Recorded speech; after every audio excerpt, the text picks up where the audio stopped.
Hey everybody out there, this is Seto, and today for you guys I'll be profiling for you one of my friends Suji's Monarch decks. So what exactly is this deck? I've seen it before and heard about it, but explain to us this deck a little bit more, man. Okay, so this is a OCG styled Monarch deck. In OCG they don't really emphasize the field spell because you can out it really easily, and quite honestly I think the field spell seems to work in TCG. I think it'll probably like be a thing for a little bit, but it's gonna rotate out. I don't think it'll be like, you know, because one of the way people play the deck is they just like to lock out the opponent, but the thing is that's why Pendulum decks have started running Armageddon Knights with Shaddoll Dragon, so they can easily out Monarchs. And quite honestly, when you out the field spell, what do? You can't really do anything to the Pendulum deck, right? So I really like the OCG playstyle of the Monarch deck, where they can actually use the extra deck. And shout out to Ping Ji Zhang. He actually performed really well with his Monarch deck with the extra deck at the regional. So, and honestly, that regional was the one where I got my invite, and I was just surprised at how many Monarch players that played back to back that day. It was crazy how many Monarch players there were, and when other Monarch players heard there was a Monarch player going around playing a Monarch deck with an extra deck, they couldn't believe it. So in all honesty, when you play this deck, it's a lot of fun. It's amazing. It's actually played it first time at my locals last week, and I proceeded to just kill my opponent on turn 2. Simple as that. Like, this is an OTK based. I mean, it just runs an extra deck that just helps you OTK really easy. I understand. So it's a lot of fun. I like it. It's quite consistent. It has a lot of disrupting plays. Very similar to how Cosmos play, and I'm primarily a Cosmo player. You know, you just play a Dark Destroyer in your opponent's turn, but in this one you should know of all people. That's what I was gonna say. He's a Cosmo. You do a 2-card combo, which is very much a lot similar, but the thing is, you plus off it. I like it a lot. So you'll disrupt your opponent's key plays, and you kind of just proceed to kill them next turn. So yeah. You want to get to the deck profile now? Yep. Okay. Yep. So we were just explaining all the stuff about the deck, guys. Yep. Yeah, so go right ahead, man. The deck runs the hand traps, 3 Veilers. This is for mirror match, and quite a bit of other things. Really, it even protects your own guys from something like Ignister or Kistel. You know, it's basic stuff you're gonna run into. You can side it out game 2 and 3. A lot of Monarch decks seem to run effect Veilers, anyways. 1 Ghost over Snow Rabbit. This card's pretty good. I'm also able to overlay with it in the deck. Along with this, I can either overlay into a rank 3, or I can synchro summon with it. And synchro summoning level 8s is really easy with this deck, like beyond easy. So this is also an E-Tele target, because this deck also runs the Quantum Engine for more consistency as well as overlaying. So 2 of the red layer and 1 blue layer. I love that engine. It's so consistent. Yep. This engine is really awesome because how this deck operates. It operates off of Return of the Monarch, and turn 1 with Return of the Monarch, this and this, you can have her. Like, it is such a sick play. Like, you go from having like a really crappy hand to an amazing hand. I like this combo a lot because not only you can special summon him alone, helps with that tribute fodder. You can tribute for him as well, and he is pretty sick. I like him a lot. She shuffles herself every time, and even shuffles one of these in the graveyard back to the deck. So you always have a live target for the E-Tele. Only thing is, I hate drawing into this card. You know, so. 2 Edia, the Heavenly Squire, and 2 Eidos, the Underworld Squire. So, these guys, with this engine, with the Monarch engine, you don't need to run 3 of them, I think. It's kind of a waste of room. So, for all the Monarch players, they kind of know these cards kind of speak for themselves. Edia is just pretty much like one of the best cards in the deck. Helps you recycle your resources, and it's pretty much like Shadow Mist of the deck. It's pretty awesome. And it does suck when it gets Veiler. That's why you have the Quantum Engine. because sometimes you want to play around if your opponent has a Veiler, because if this gets Veilered, you're kind of out of moves. So I understand. so that's why the Quantum Engine helps it make more consistent. 3, Curaz the Light Monarch. In all honesty, I'm starting to think this is like the best card in the deck.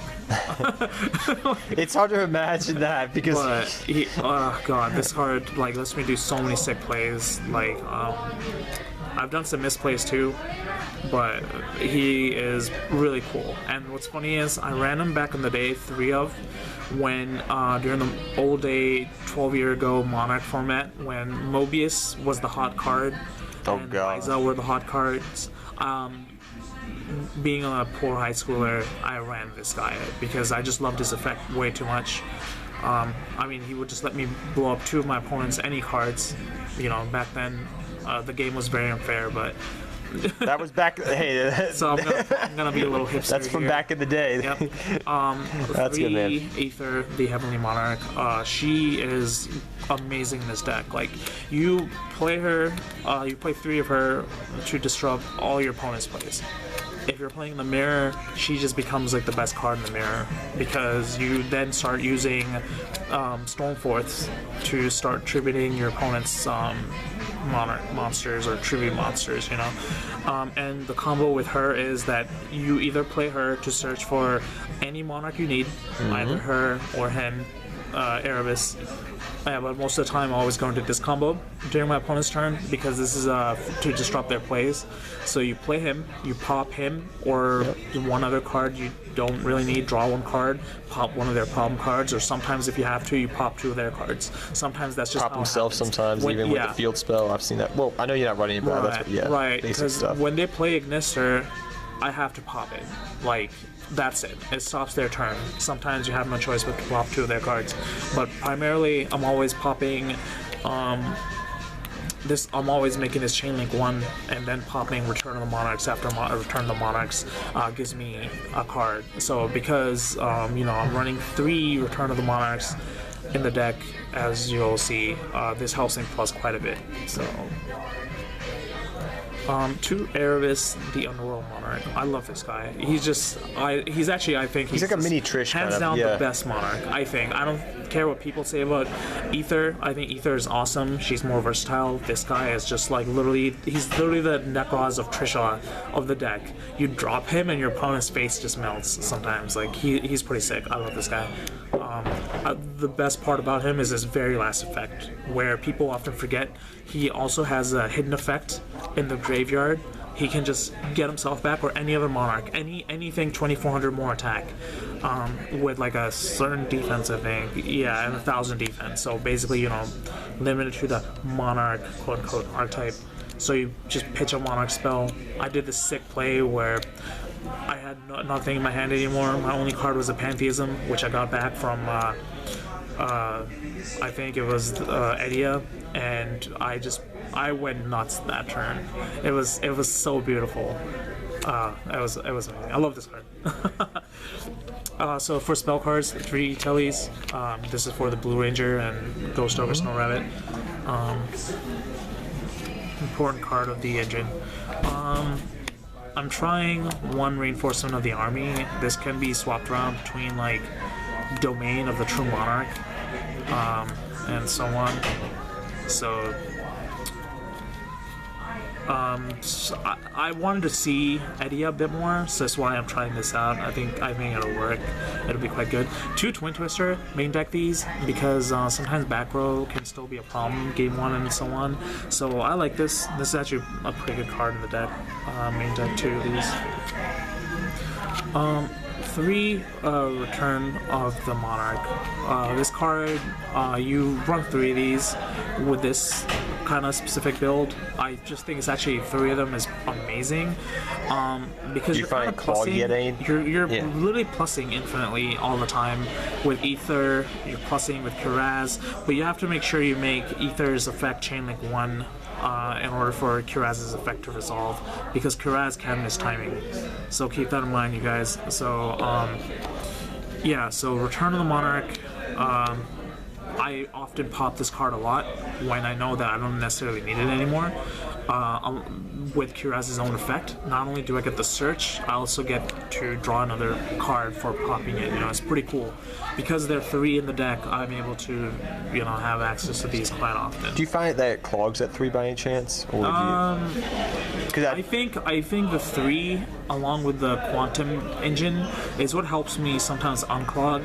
Because I contribute something small for the Red Ranger, which anytime something's tributed, I can search for. I can just go off, start searching for the big monarchs. Yeah. Okay. So which I'll always pretty much search into Ether, because with Ether, it gives me so many versatile plays. We got 3 Pantheisms, Broken card, best card, just best card of the deck, Broken card. It's like you can activate as many of these you guys want, and card is very insane. good card. Only 2 Domain of the True Monarch. Now, you don't need an extra. I mean, if you have an extra deck, you can still play this card. The only thing that it stops is the very first sentence, which says that you can't, your opponent can't summon anything. But it's more for utility, the way this deck is played, so it helps you kind of like, have 1 less tribute for the 8-star guys. It's still a pretty good field spell, but I don't think it's this amazing card as everybody thinks it was like once upon a time. And I really like the OCG playstyle a lot, where they give a very less emphasis on this card because it's very easy to out. Hence why they only run like 1 of this. So, in fact, I was only running 1 of this too, but recently I just cut a Prime Monarch for 1 of these. I like it, so. Gotcha. Your 3 Stormforth? 3 Stormforth. God, it'd be a shame if something happened in this card.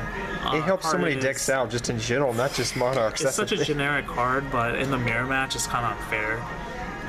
Because you can Cosmos, yeah. I can distribute your opponent's Monarchs. It's great. So in the mirror match, it's just like pretty much whoever plays the first, what's it called? Monarch wins. That's why I like this version, the Quantum version, a lot for the mirror match, because you can kind of just start beating your opponent down with monsters that are just not even monarchs. You pretty much just hang on to this, hang on to your big monarchs, and you just like overlay, you just like play Red Ranger like Cyber Dragon style, and just start beating over everything the monarch player has. Like, what can they do? They'll eventually have to answer with their big monarchs, and that's when you start playing these and they start negging. Oh my gosh. Card is really good. It counters Cosmos really hard. The card is just insane. It'd be a real shame if something was happening. Yeah, it helps so many decks. Like Battery Man, I've seen that card's been around forever. Oh my lord. The tenacity of the Monarchs. I love this card. I love it with my opponents. It's another good search card for the deck. I mean, you can't. Yeah, there are a lot of mind games sometimes where your opponent will think like that you have a Monarch in your hand, which is what I kept doing at the regional. They would reveal a tenacity, because I always want to see if they have a Monarch target in hand. Sometimes they don't, and they just go into this dead hand.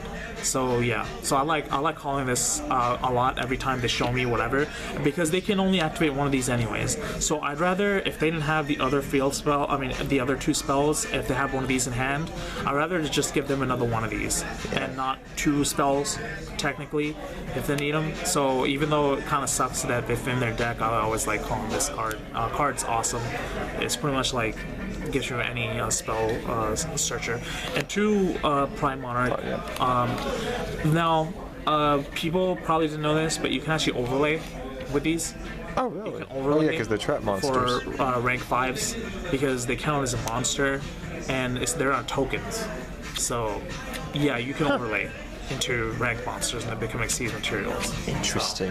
So, yeah, it's really cool. It also has a really cool trick that works a lot like the Ritual Beast Elder, where apparently if you banish 1, if you use this effect to banish, if you have 1 face up on the field, you can actually only return 1 Monarch spell or trap card to the deck and draw 1. So it's like a really cool loop, kind of like the Ritual Ritual Beast loop that you would do with Kenahawk, where you'd always put one card into the graveyard, you know. So this deck has something very similar to this too. So cool card. Might have to bump it up to 3 actually. It kind of essentially became the essential card of the deck. And then I have the extra deck. Extra deck is Vulcasaurus, Data Charger, Sharp Fortress. These cards are the main reason. Like literally, turn 2, you just game your opponent. Turn 2, this plus a Monarch 2800 is game. These also game. Like I mean, really, I was just surprised this deck just ends games like turn 2. So I like it a lot. Like at OTK, it's pretty hard. I understand. Then the C mech, the Liger mech, and if you have Red Rangers that exceeds material, you can use this to destroy one monster in the field effect anytime you want. Yep. He has really good stats too, so he's also rank 5. I always forget this guy's name. Armageddon. Andreas. Keeper Armageddon. He's actually alright. Tyrus, Keeper of Genesis. I like him a lot. Like his effect is pretty awesome. He's pretty sick. Rank 5. He's aged well. Rank 5 monsters kind of suck anyways, so they're actually like decent.